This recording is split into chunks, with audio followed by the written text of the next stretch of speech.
electronic Dropbox, but they do have a battery drop-off. I do know that, I don't know if it's actually open for students to throw it out, but I saw over at Interactive Arts Media when we were collecting electronics that they did have an e-waste bin. So I don't know if that's directly through our sustainability program or if that's just something Interactive Art Media is doing. But they do have an e-waste bin over there. It's a small bin. It wasn't like a huge thing. It had a bunch of keyboards in it. But it is something that I think that more places should start doing.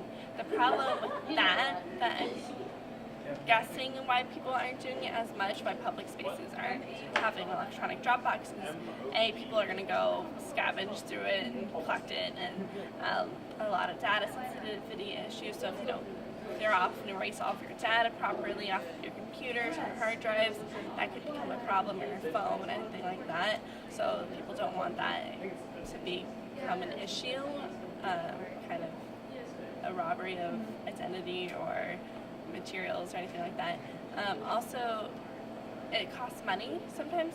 It costs money for people to come and pick up. So if you don't have a full truckload of electronics to pick up, they're not going to pick up on a regular basis. So one bin's just going to sit there overflowing until they have enough to pick up in that area.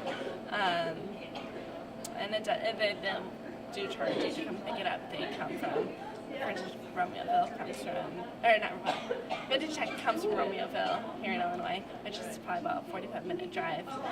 So they come out with trucks and vans and they fill up. And so yeah, so they charge everybody like $100 or something like that to come and pick up, unless you're contracted with them. Aside from that, even, it depends on what type of electronics you're recycling.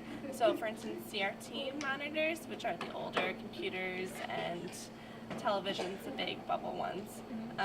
So those cost money to recycle because they are a lot more hazardous, so there's a larger process that goes into taking them apart carefully to then recycle properly and divide all those materials.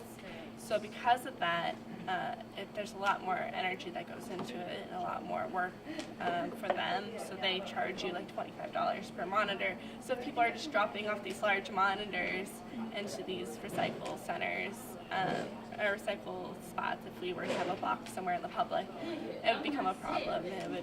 Somebody has to pay for it. So it has to come out of like government money or the public spaces money. So that's probably a lot of reasons why there aren't these drop-off locations open to the public. Yeah, that's understandable. Yeah. And do you have any other comments with regards to recycling in Columbia, at Columbia? Well, I think that overall Columbia has definitely been pushing more for sustainable practice, which is great. Not just electronics, because that's kind of, I think, it's still not as publicly available to the students and to everybody in the space. But, like, for instance, everywhere you go, there's the paper, it's all divided in the paper, the plastic, glass, composting, which is newer. I think that not every school is doing that. I know a lot of schools have recycling, but composting in particular, I think is interesting that we've started that. And it makes sense. I mean, we're an art school. It seems like it's something that an art school would do.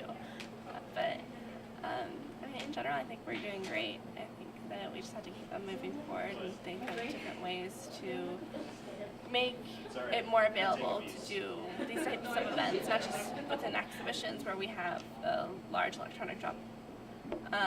But maybe there would be more drives on campus if there was a need for it. Maybe students push to be like, hey, I want to dispose of my old laptop because it broke or something like that. How can I do that without, I don't have a car, I can't get to Goose Island. How can I do that on campus? Maybe it would become available. Well, thank you, Kristen. And can you just spell your name for me one more last time? So Kristen Kula, Kristen Kula. Thank you again. No problem.